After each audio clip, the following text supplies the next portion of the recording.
Timur Tengah makin memanas setelah konflik yang melibatkan wilayah Gaza, Israel, Lebanon, Iran.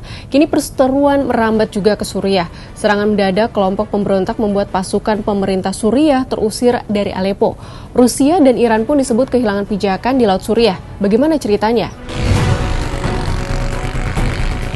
Kelompok pemberontak mengklaim merebut kendali Aleppo, kota kedua terbesar di Suriah, dari tangan pasukan pemerintah Presiden Bashar al-Assad Jumat 29 November 2024.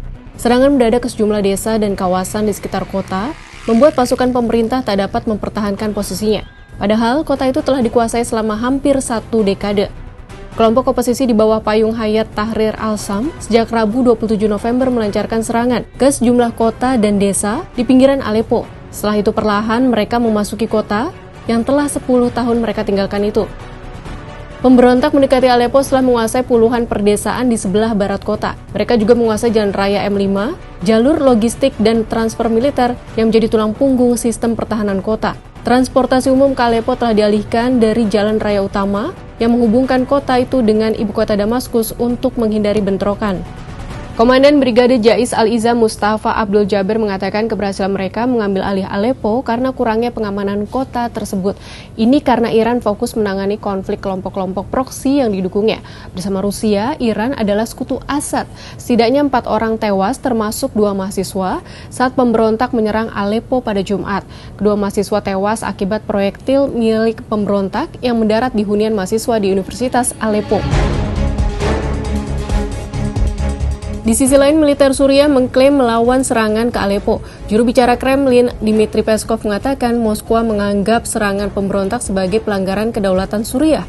Rusia menginginkan pihak berwenang bertindak cepat untuk mendapatkan kembali kendali. Что касается ситуации вокруг Алеппо, то,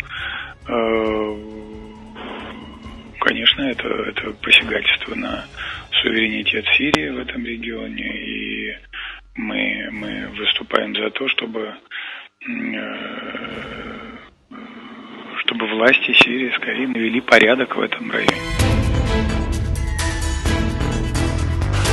Pusat Rekonsiliasi Suriah di bawah komando Kementerian Pertahanan Rusia dalam pernyataannya menyebutkan jet tempur Rusia melancarkan serangan roket ke sejumlah target dan lokasi penyimpanan persenjataan serta pusat komando kelompok bersenjata ilegal. Mereka mengklaim sekitar 200 anggota kelompok tersebut telah dihancurkan.